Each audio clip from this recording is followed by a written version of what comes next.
beading lesson is some ideas for making illusion-style necklaces. So take a look at these illusion necklaces that I made over here.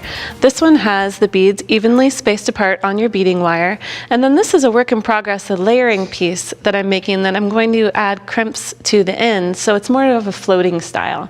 So those are two different ways that you can make your own illusion-style necklaces. Now, an important thing to look at is which size crimp bead you're going to use, and you'll need to make sure you have the right tool.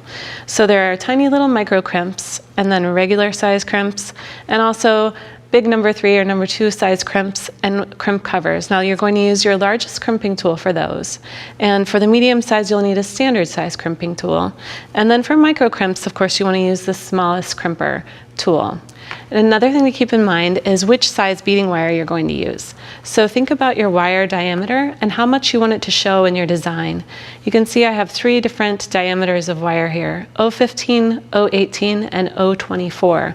And I like to use 024 when I want the wire to show up a little bit more. And I always use 49 strand wire for illusion designs because you're going to prevent any kind of kinking on your wire when you use the larger size of wire. So let me show you how to get started. What you'll do is take your 49 strand wire and cut a piece that is the right length for your necklace, maybe just a little bit longer than you want your finished piece to be. So I like to lay it along the channels of my beading board here, or you could lay it out evenly against the edge of a ruler to measure. I'm going to cut about 18 inches of wire. And then I'm going to take my crimped bead and pass it through the crimp twice. So I just want to use my wire as a needle to pick up the crimp and pass it through half of the clasp and then bring it through. I'm going to pass this right through inside the crimp like that. And then you can see that my wires are exiting parallel from the crimp bead. And I should mention too that you might consider using a crimp tube at the end where you attach a clasp, or you can use a crimp bead. The crimp tube gives you a little more surface contact where a crimp bead is going to be a little less noticeable. If you're going to use a crimp cover, then it doesn't really matter which one you do. Now what you'll do is take your crimping tool in the outer jaws, squeeze to make it oval, and then in the inner jaws, squeeze all the way down to make a crease. I'll flip it over so that you can see the crease there in the middle of the wires. Then you're going to take your crimp tool and fold that in half so that you have it nice and round. And why it's important to use a crimping tool rather than smashing it flat when you're doing this process is that when it's flattened, it could flatten the wire inside the crimp. All right, so now what you can also do is cover this with a crimp cover. I'll go ahead and slip that right over the top and then take my larger crimping tool and squeeze this shut.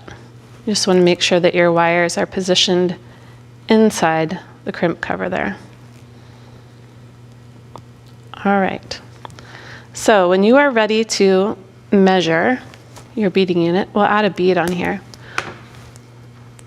You can lay it on your beading board. We'll add another crimp here.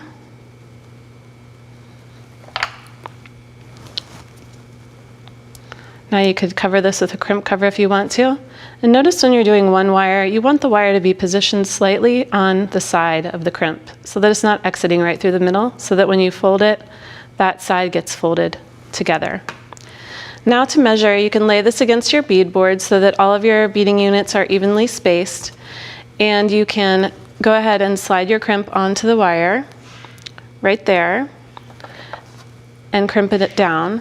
You can also use a piece of drinking straw. So if I move this out of the way, then I can use a piece of straw. And this is also going to make sure that your units are evenly spaced. And then you would attach your crimp right here outside of the straw.